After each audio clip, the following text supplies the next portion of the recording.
ಪೂಜ್ಯಾಯ ರಾಘವೇಂದ್ರಾಯ ಸತ್ಯಧರ್ಮರತಾಯ ಚ ಭಜತಾಂ ಕಲ್ಪವೃಕ್ಷಾಯ ನಮತಾಂ ಕಾಮಧೇನುವೆ. ನನ್ನ ಸಮಸ್ತ beats of India Kannada channel ವೀಕ್ಷಕರೆಲ್ಲರಿಗೂ ಕೂಡ ವಿಭಾ ಶೆಟ್ಟಿ ಮಾಡುವ ನಮಸ್ಕಾರಗಳು. ದಿನ ಭವಿಷ್ಯ ಕಾರ್ಯಕ್ರಮಕ್ಕೆ ತಮಗೆಲ್ಲರಿಗೂ ಸ್ವಾಗತ. ಈ ದಿನ ಅಂದರೆ 2-4-2026 ಗುರುವಾರದ ದಿನ. ಇವತ್ತಿನ ದಿನ ಹಸ್ತ ನಕ್ಷತ್ರವಿರಲಿದೆ. ಹಾಗಿದ್ರೆ ದ್ವಾದಶ ರಾಶಿಗಳ ಮೇಲೆ ಇವತ್ತಿನ ದಿವಸ ಏನೆಲ್ಲ ಪರಿಣಾಮ ಬೀರ್ತಿದೆ ಅನ್ನೋದನ್ನು ನೋಡೋಣ ಬನ್ನಿ. ನೋಡಿ, ಮೊದಲನೇದಾಗಿ ಮೇಷರಾಶಿಯವರಿಗೆ ಇವತ್ತಿನ ದಿವಸ 6ನೇ ಮನೇಲಿ ಚಂದ್ರನ ಸಂಚಾರ ಇರುತ್ತೆ. ಸ್ವಲ್ಪ ಶತ್ರುಗಳ ಕಾಟ ಜಾಸ್ತಿ ಇರುತ್ತೆ. ಇವತ್ತು ಏನೇ ಶತ್ರುಗಳ ಕಾಟ ಇದ್ದರೂ ಕೂಡ ಅವ್ರ ಮುಂದೆ ನೀವೇ ವಿನ್ ಆಗ್ತೀರಾ. ಸೊ ಹಾಗಾಗಿ ತಲೆ ಕೆಡಿಸ್ಕೊಳ್ಳೋದೇ ಬೇಡ ನೀವು.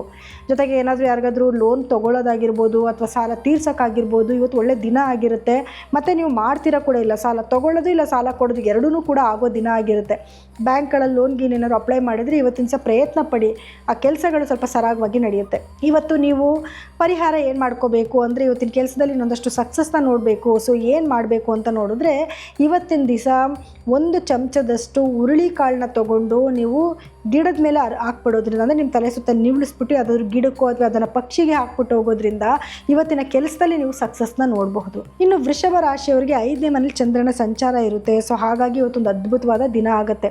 ಮಕ್ಕಳ ಜೊತೆನಲ್ಲಿ ಕಾಲ ಕಳೆಯೋದು, ಹೆಂಡತಿ ಜೊತೆನಲ್ಲಿ ಕಾಲ ಕಳೆಯೋದು, ಅಥವಾ ಗಂಡನ ಜೊತೆನಲ್ಲಿ ಕಾಲ ಕಳೆಯುವಂಥದ್ದು, ಪ್ರೇಮಿಗಳು ಜೊತೆನಲ್ಲಿ ಇರುವಂಥದ್ದು, ಅಥವಾ ಒಂಥರ ಒಂದು ಒಳ್ಳೆ ಅದ್ಭುತವಾದ ದಿನ ಆಗಿರುತ್ತೆ. ಇವತ್ತು ನೀವೆಲ್ಲೋ ಹೊರಗಡೆ ಹೋಗುವಂಥದ್ದು ಅಥವಾ ಮನಸ್ಸಿಗೆ ತುಂಬ ಸಂತೋಷ ಆಗುವಂಥ ಪ್ಲೇಸ್ಗಳಲ್ಲಿ ಕುತ್ಕೊಳ್ಳುವಂಥದ್ದು, ಇದೆಲ್ಲ ಆಗೋ ದಿನ ಆಗುತ್ತೆ. ಸೊ ಇವತ್ತಿನ ದಿವಸ ನೀವು ಇನ್ನೂ ಖುಷಿಯಾಗಿರಬೇಕು. ಏನು ಮಾಡಬೇಕು ಅಂತಂದರೆ, ನೋಡಿ, ಸೆಂಟ್ ಬರುತ್ತಲ್ಲ, ಸೆಂಟನ್ನು ತೊಗೊಂಡು ನಿಮ್ಮ ಕೈ ಮೇಲೆ, ಅಂದರೆ ನಿಮ್ಮ ಶುಕ್ರ ಪರ್ವದಲ್ಲಿ ಸ್ವಲ್ಪ ಹಾಕ್ಕೊಂಡು ಹೋಗೋದ್ರಿಂದ ಇವತ್ತಿನ ದಿವಸ ಇನ್ನೊಂದು ಸ್ವಲ್ಪ ಖುಷಿಯಾದ ವಾತಾವರಣನ ನೀವು ನೋಡಬಹುದು. ಇನ್ನು ಮಿಥುನ ರಾಶಿಗೆ 4ನೇ ಮನೆಯಲ್ಲಿ ಚಂದ್ರನ ಸಂಚಾರ ನಡೀತಾ ಇರುತ್ತೆ. ಸೊ ಹಾಗಾಗಿ ನಿಮ್ಮ ತಾಯಿಯಿಂದ ಆಶೀರ್ವಾದ ಸಿಗೋದು, ತಾಯಿ ಕಡೆಯಿಂದ ಏನಾದರೂ ಉಡುಗೊರೆ ಸಿಗೋದು, ತಾಯಿಯಿಂದ ಆಶೀರ್ವಾದ ಸಿಗೋದು, ಅಥವಾ ನಿಮ್ಮ ಮನೆ ದುರಸ್ತಿ ಕಾರ್ಯಗಳನ್ನ ಸರಿ ಮಾಡಿಸೋದು, ಯಾವುದಾದ್ರೂ ಗಾಡಿ ವಾಹನ ತೊಗೋಬೇಕು ಅಂದರೆ 2 ವೀಲರ್ ಆಗಿರ್ಬೋದು, 4 ವೀಲರ್ ಆಗಿರ್ಬೋದು, ತೊಗೋಬೇಕು ಅಂತ ಏನಾದರೂ ಪ್ಲಾನಿಂಗ್ಸ್ ಮಾಡೋದು, ಅದಕ್ಕೋಸ್ಕರ ಒಂದು ಕೊಟೇಶನ್ ತೊಗೊಂಡು ಬರೋದು. ಇವತ್ತನ್ನು ಬುಕ್ ಮಾಡ್ತಾ ಇದ್ದೀರಾ ಗಾಡಿಗಳಿಗೆ ಅಂದರೆ ಅದಕ್ಕೂ ಕೂಡ ಒಳ್ಳೆ ದಿನ ಆಗಿರುತ್ತೆ. ಸೊ ಇವತ್ತಿನ ದಿವಸ ನೀವು ಇನ್ನೊಂದು ಸ್ವಲ್ಪ ಚೆನ್ನಾಗಿರಬೇಕು ಅಥವಾ ಒಳ್ಳೊಳ್ಳೆ ಹೋಗಿದ್ದ ಕೆಲಸದಲ್ಲೆಲ್ಲ ಸಕ್ಸಸ್ ಆಗಬೇಕು. ಏನು ಮಾಡಬೇಕು ಇವತ್ತಿನ ದಿವಸ ಅಂತ ನೋಡಿದ್ರೆ, 1 ಚಮಚದಷ್ಟು ಹೆಸರು ಕಾಳನ್ನ ತೊಗೊಂಡು ಯಾವುದಾದ್ರೂ ಪಕ್ಷಿಗಳಿಗೆ ಹಾಕ್ಬಿಟ್ಟು ಕೆಲಸಕ್ಕೆ ಮುಂದಕ್ಕೆ ಹೋಗಿ ಖಂಡಿತ ಇವತ್ತು ನೀವು ಸಕ್ಸಸ್ನ ನೋಡ್ತೀರಾ. ಇನ್ನು ಕಟಕ ರಾಶಿಗೆ 3ನೇ ಮನೆಯಲ್ಲಿ ಚಂದ್ರನ ಸಂಚಾರ ನಡೀತಾ ಇರುತ್ತೆ. ಸೊ ಹಾಗಾಗಿ ಇವತ್ತಿನ ದಿವಸ ನಿಮ್ಮ ಮಾತಿಗೆ ಒಂದು ಬೆಲೆ ಬರುವಂಥದ್ದು. ನೀವೇನಾದರೂ 4 ಜನದ ಮುಂದೆ ನಿಂತ್ಕೊಂಡು ಒಂದು ಭಾಷಣ ಮಾಡೋದು ಅಥವಾ ಒಂದು ಮೀಟಿಂಗ್ ಮಾಡೋದು ಮಾಡಿದ್ರೆ, ಇವತ್ತು ತುಂಬ ಚೆನ್ನಾಗಿ ಮಾತಾಡಿದ್ರಲ್ವ, ಇವ್ರು ಹೇಳಿದ ಮಾತಲ್ಲಿ ಸತ್ಯ ಇತ್ತಲ್ವ ಅಂತ ಜನ ನಿಮ್ಮನ್ನು ಮೆಚ್ಕೊಳ್ಳುವಂಥ ದಿನ ಆಗುತ್ತೆ. ಸೊ ಈ ಸಕ್ಸಸ್ನ ನೀವು ನೋಡಬೇಕು ಅಂತಂದರೆ ಏನು ಮಾಡಬೇಕು ಅಂತ ನೋಡಿದ್ರೆ, ಇವತ್ತಿನ ದಿವಸ ನೀವು ಈಶ್ವರನ ಒಂದು ಧ್ಯಾನ ಮಾಡೋದು ಅಥವಾ ಈಶ್ವರನ ಮಂತ್ರಗಳನ್ನ ಜಪ ಮಾಡ್ಕೊಂಡು ಏನೇ ಕೆಲಸಕ್ಕೆ ಕೈ ಇಟ್ಟರು ಕೂಡ ಸಕ್ಸಸ್ ಆಗುವಂಥ ದಿನ ಆಗುತ್ತೆ. ಇನ್ನು ಸಿಂಹರಾಶಿನಲ್ಲಿ ಹುಟ್ಟಿರೋರಿಗೆ ಚಂದ್ರ 2ನೇ ಮನೇಲಿ ಸಂಚಾರ ಮಾಡ್ತಾ ಇದ್ದಾನೆ. ಸೊ ಹಾಗಾಗಿ ಇವತ್ತಿನ ದಿವಸ ಹಣಕಾಸಿನ ಅಭಿವೃದ್ಧಿ ಚೆನ್ನಾಗಾಗುತ್ತೆ. ಯಾವುದಾದ್ರೂ ಕಾಗದ ಪತ್ರಗಳಿಗೆ ಸೈನ್ ಮಾಡುವಂಥದ್ದು ಅಥವಾ ಇವತ್ತೇನಾದರೂ ಒಂದು ಮೀಟಿಂಗ್ ಮಾಡುವಂಥದ್ದು, ಇದು ಏನೇ ಮಾಡಿದ್ರೂ ಕೂಡ ಸಕ್ಸಸ್ ಸಿಗುವಂಥ ದಿನ ಆಗಿರುತ್ತೆ. ನಿಮ್ಮ ಮಾತಿಗೆ ಒಳ್ಳೆ ಬೆಲೆ ಸಿಗೋ ದಿನ ಆಗಿರುತ್ತೆ. ಸೊ ಮತ್ತು ಸಾಫ್ಟಾಗೂ ಕೂಡ ಮಾತಾಡ್ತೀರ. ನೀವು ಮೊದಲೇ ಕೋಪಿಷ್ಟ್ರಾಗಿದ್ದರೂ ಕೂಡ ಇವತ್ತಿನ ದಿವಸ ಮಾತೇ ಒಂಥರ ತುಂಬ ಚೆನ್ನಾಗಿರುತ್ತೆ ನಿಮ್ಮದು. ಸೊ ಇವತ್ತು ಇನ್ನೊಂದು ಸ್ವಲ್ಪ ಖುಷಿಯಾಗಿರಬೇಕು ಅಥವಾ ನೀವು ಆಡೋ ಮಾತಲ್ಲಿ ಒಂಚೂರು ಸಕ್ಸಸ್ ಬರಬೇಕು. ಸೊ ಏನು ಮಾಡ್ಕೋಬೇಕು ಇವತ್ತಿನ ದಿವಸ ಅಂದರೆ, 1 ಚಮಚದಷ್ಟು ಅಕ್ಕಿನ ತೊಗೊಂಡು ನಿಮ್ಮ ತಲೆ ಸುತ್ತ ನೀವಳಿಸ್ಬಿಟ್ಟು ಅದನ್ನು ಗಿಡಕ್ಕೋ ಅಥವಾ ಅದನ್ನು ಪಕ್ಷಿಗಳಿಗೆ ಹಾಕ್ಬಿಟ್ಟು ಹೋಗೋದ್ರಿಂದ ಇವತ್ತು ನೀವು ಸಕ್ಸಸ್ನ ನೋಡಬಹುದು. ಇನ್ನು ಕನ್ಯಾ ರಾಶಿನಲ್ಲಿ ಹುಟ್ಟಿರೋರಿಗೆ ಚಂದ್ರ ನಿಮ್ಮ ರಾಶಿನಲ್ಲೇ ಸಂಚಾರ ಮಾಡ್ತಾ ಇದ್ದಾನೆ. ಸೊ ಹಾಗಾಗಿ ಇವತ್ತಿನ ದಿವಸ ಸ್ವಲ್ಪ ಖುಷಿಯಾಗೂ ಇರ್ತೀರಾ.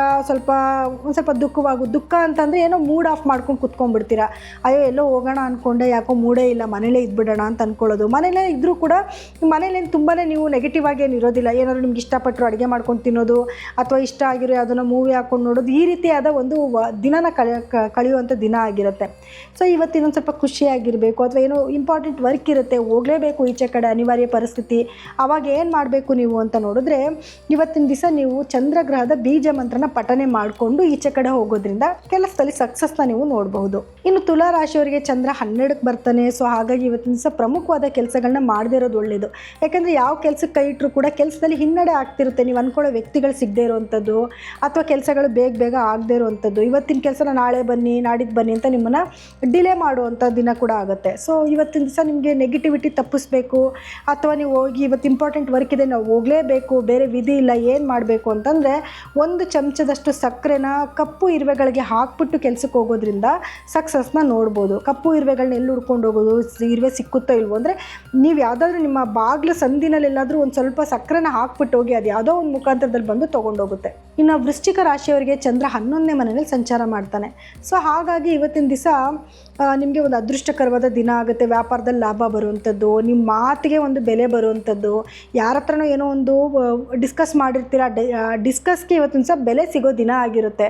ಸೊ ಇವತ್ತಿನ ದಿವಸ ಏನು ಕೆಲಸ ಮಾಡಿದ್ರೂ ಕೂಡ ಅದೃಷ್ಟ, ಏನು ಕೆಲಸ ಮಾಡಿದ್ರೂ ಅದರಲ್ಲಿ ಲಾಭ ಬರೋ ದಿನ ಆಗುತ್ತೆ. ಸೊ ಇವತ್ತಿನ ದಿವಸ ನಿಮ್ಗೆ ಇನ್ನೊಂದಷ್ಟು ಲಾಭ ಬರಬೇಕು, ಲಾಭದಲ್ಲಿ ಯಾವುದು ಕೊರತೆ ಆಗಬಾರ್ದು. ಸೊ ಏನು ಮಾಡ್ಕೋಬೇಕು ಇವತ್ತಿನ ದಿವಸ ಅಂತಂದರೆ ನೋಡಿ, ಇವತ್ತು ನೀವು ಹನುಮಾನ್ ಚಾಲಿಸ ಕೇಳಿಬಿಟ್ಟು ಏನೇ ಕೆಲಸಕ್ಕೆ ಹೋದರೂ ಕೂಡ ಸಕ್ಸಸ್ನ ನೀವು ನೋಡಬಹುದು.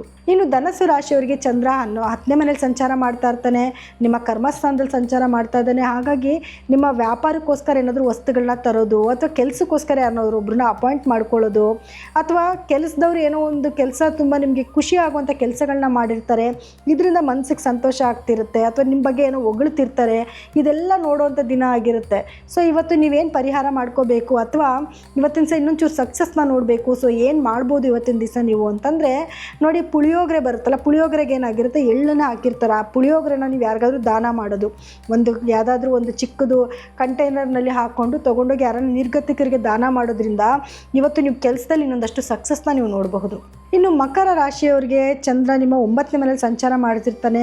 ಅದೃಷ್ಟಕರವಾದ ದಿನ ಆಗುತ್ತೆ. ಏನು ಕೆಲಸಕ್ಕೆ ಕೈ ಇಟ್ಟರೂ ಸಕ್ಸಸ್ ಆಗುವಂಥದ್ದು, ಅಥವಾ ನಿಮ್ಮ ತಂದೆ ಮನೆಯಿಂದ ಏನಾದರೂ ಒಂದು ಉಡುಗೊರೆ ಬರುವಂಥದ್ದು, ಅಥವಾ ತಂದೆ ಜೊತೆಯಲ್ಲಿ ಪ್ರೀತಿಯಿಂದ ಮಾತಾಡೋದು, ಅಥವಾ ತಂದೆಯಿಂದ ಏನಾದರೂ ಸಿಹಿ ಸುದ್ದಿಗಳನ್ನ ಕೇಳುವಂಥ ದಿನಗಳಾಗಿರುತ್ತೆ, ಅಥವಾ ಪಿತ್ರಾರ್ಜಿತ ಆಸ್ತಿ ಬಗ್ಗೆ ಮಾತಾಡೋ ದಿನವೂ ಕೂಡ ಆಗಿರುತ್ತೆ. ಸೊ ಇವತ್ತು ನೀವೇನು ಪರಿಹಾರ ಮಾಡ್ಕೋಬೇಕು, ಅಥವಾ ಇನ್ನೊಂದು ಸ್ವಲ್ಪ ಸಕ್ಸಸ್ ಜಾಸ್ತಿ ನೋಡಬೇಕು, ಅಥವಾ ಇನ್ನೊಂದು ಸ್ವಲ್ಪ ಖುಷಿಯಾಗಿರಬೇಕು, ನಾವೇನು ಮಾಡಬೇಕು ಅಂತ ಅಂದ್ಕೊಂಡ್ರೆ ನಿಮ್ಮ ತಂದೆ ಕಾಲ್ಮುಟ್ಟು ನಮಸ್ಕಾರ ಮಾಡ್ಕೊಳ್ಳೋದು, ಅಥವಾ ತಂದೆ ಸಮಾನರಾಗಿರೋರು ಕಾಲ್ಮುಟ್ಟಿ ನಮಸ್ಕಾರ ಮಾಡ್ಕೊಳ್ಳೋದ್ರಿಂದನೂ ಇವತ್ತು ನಿಮ್ಮ ಕೆಲಸದಲ್ಲಿ ಒಂಚೂರು ಸಕ್ಸಸ್ನ ನೀವು ನೋಡಬಹುದು. ಇನ್ನು ಕುಂಭ ರಾಶಿನಲ್ಲಿ ಹುಟ್ಟಿರೋರಿಗೆ ಇವತ್ತು ಅಷ್ಟಮ ಚಂದ್ರ ಇರುತ್ತೆ, ಒಂದು ಪಿಕ್ಕಲ್ ಮೈಂಡ್ ಇರುತ್ತೆ ನಿಮ್ಗೆ. ಇವತ್ತು ಕರೆಕ್ಟಾಗಿ ಸ್ಟೆಬಿಲಿಟಿಯಾಗಿ ಯಾವುದೂ ಕೆಲಸಗಳನ್ನ ಮಾಡೋದಕ್ಕಾಗಲ್ಲ, ಮಾಡಿದ್ರೂ ಕೂಡ ಆ ಕೆಲಸಗಳಲ್ಲಿ ಸಕ್ಸಸ್ ಇರೋದಿಲ್ಲ. ಸೊ ಹಾಗಾಗಿ ಇಂಪಾರ್ಟೆಂಟ್ ಅನ್ನೋ ದಿನ ಏನು ಕೆಲಸಗಳನ್ನ ಇವತ್ತಿನ ದಿವಸ ಮಾಡದೇ ಇರೋದೇ ಒಳ್ಳೆಯದು. ಇವತ್ತು ನಿಮ್ಮ ನೆಗೆಟಿವಿಟಿನ ತಪ್ಪಿಸೋಕ್ಕೆ ಅಂದರೆ ಪರ್ಸೆಂಟೇಜ್ನ ಕಮ್ಮಿ ಮಾಡ್ಬೋದಷ್ಟೇ, ತಪ್ಸಕ್ಕಂತೂ ಆಗೋದಿಲ್ಲ. ಸೊ ಅದಕ್ಕೆ ನೀವೇನು ಪರಿಹಾರ ಮಾಡ್ಕೋಬೇಕು ಅಂತಂದರೆ ಲಕ್ಷ್ಮೀ ನರಸಿಂಹಸ್ವಾಮಿಯ ಧ್ಯಾನ ಮಾಡಿಕೊಂಡು ಈಚೆ ಕಡೆ ಕೆಲಸಕ್ಕೆ ಹೋಗಿ, ಅಥವಾ ಲಕ್ಷ್ಮೀ ನರಸಿಂಹಸ್ವಾಮಿಯ ದೇವಸ್ಥಾನದಿಂದ ಹಳದಿ ಅಂದರೆ ಅರ್ಶಿನ ತೊಗೊಂಬಂದು ಇಟ್ಕೊಂಡಿದ್ದು ಅದನ್ನು ನಿಮ್ಮ ಹಣೆಗಚ್ಕೊಂಡು ಹೋಗೋದ್ರಿಂದನೂ ಕೂಡ ನೆಗೆಟಿವಿಟಿನ ಸ್ವಲ್ಪ ಪರ್ಸೆಂಟೇಜಲ್ಲಿ ಕಮ್ಮಿ ಮಾಡ್ಬೋದು. ಇನ್ನು ಮೀನ ರಾಶಿಯವರಿಗೆ 7ನೇ ಮನೇಲಿ ಚಂದ್ರ ಸಂಚಾರ ಮಾಡ್ತಿರ್ತಾನೆ. ಸೊ ಹಾಗಾಗಿ ಇವತ್ತಿನ ದಿವಸ ಅದ್ಭುತವಾದ ದಿನ ಆಗಿರುತ್ತೆ. ಗಂಡ ಹೆಂಡತಿ ಮಧ್ಯದಲ್ಲಿ ಬಾಂಡೇಜ್ ಚೆನ್ನಾಗಾಗುವಂಥದ್ದು, ಅಥವಾ ಅವ್ರ ಜೊತೆಲಿ ಎಲ್ಲಾದರೂ ಹೊರಗಡೆ ಹೋಗುವಂಥದ್ದು, ಈ ರೀತಿಯಾದ ಒಂದು ಕಾಲ ಕಳೆಯೋ ದಿನ ಆಗಿರುತ್ತೆ. ನೀವೇನಾದರೂ ಪಾರ್ಟ್ನರ್ಶಿಪ್ ಬಿಸ್ನೆಸ್ ಮಾಡ್ತಾ ಇದ್ದರೆ ಅದಕ್ಕೆ ಸಂಬಂಧಪಟ್ಟಿದ್ದು ಯಾವುದಾದ್ರೂ ಒಂದು ಒಳ್ಳೊಳ್ಳೆ ವ್ಯವಹಾರಗಳನ್ನ ಮಾಡೋ ದಿನ ಆಗಿರುತ್ತೆ. ಸೊ ಇವತ್ತಿನೊಂದು ಸ್ವಲ್ಪ ಖುಷಿಯಿಂದ ಇರಬೇಕು. ಏನು ಮಾಡಬೇಕು ಅಂತಂದರೆ ರಾಧಾಕೃಷ್ಣರ ದೇವಸ್ಥಾನ ಎಲ್ಲಾದರೂ ಇತ್ತು ಅಂದರೆ ಅದಕ್ಕೆ ಹೋಗಿ ಬನ್ನಿ, ಅಥವಾ ಅವ್ರಿಗೆ ಸಂಬಂಧಪಟ್ಟಿರೋ ಮಂತ್ರಗಳನ್ನ ಕೇಳಿ. ಅದನ್ನು ಕೇಳೋದ್ರಿಂದ ಏನಾಗುತ್ತೆ, ಇವತ್ತಿನೊಂದು ಸ್ವಲ್ಪ ಖುಷಿಯಿಂದ ನೀವು ಕಾಲ ಕಳಿಬೋದು. ಇನ್ನು ಇದಾಗಿತ್ತು ದ್ವಾದಶ ರಾಶಿಗಳ ಈ ದಿನದ ಫಲಾನುಫಲಗಳು. ನಾಳಿನ ಫಲಗಳನ್ನ ಹೇಳೋದಕ್ಕೆ ನಾನು ಮತ್ತೆ ಬರ್ತೀನಿ. ಎಲ್ಲರಿಗೂ ಕೂಡ ನನ್ನ ಧನ್ಯವಾದಗಳು.